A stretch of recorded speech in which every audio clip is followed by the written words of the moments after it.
Napakabilis nga ng panahon dahil sa darating na November 5, 2023 ay magdadaos na ng ika-21st birthday ang kambal na anak ni Aga Mulak at Charlene Gonzalez na sina Atasha at Andres Mulak. Kaya naman sa isang Instagram post na ibinahagi ng fan ng page na AA Mulak ay makikita doon na inaaya ni Riza May Dizon na pumasok sa isang kwarto si Atasha dahil nandoon nga ang isang birthday surprise para kay Tash. Ayon sa mga netizen, napakaganda ni Tash at isa nga sa mga inaabangan nila sa E80 Bulaga.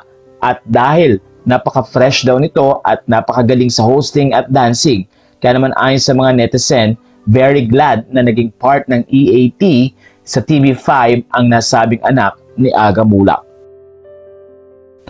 Matatanda ang nagtapos muna ng pag-aaral si Atasha bago ito sumabak sa show business, kaya naman nakapirma siya ngayon ng kontrata sa Viva.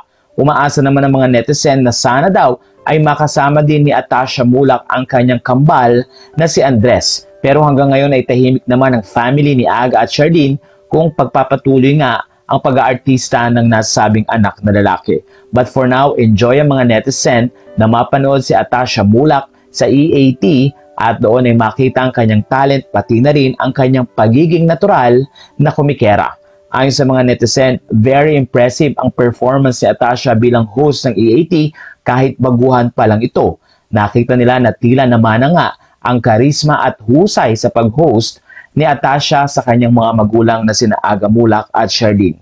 Natuwa din ang mga fans dahil nabigyan ng pagkakataon or opportunity si Atasha na maging part ng nasabing noontime show na talaga namang naging simula sa maraming mga artista. Umaasa na mas maraming proyekto pa ang magkakaroon ngayon si Atasha, lalong 21 years old na siya.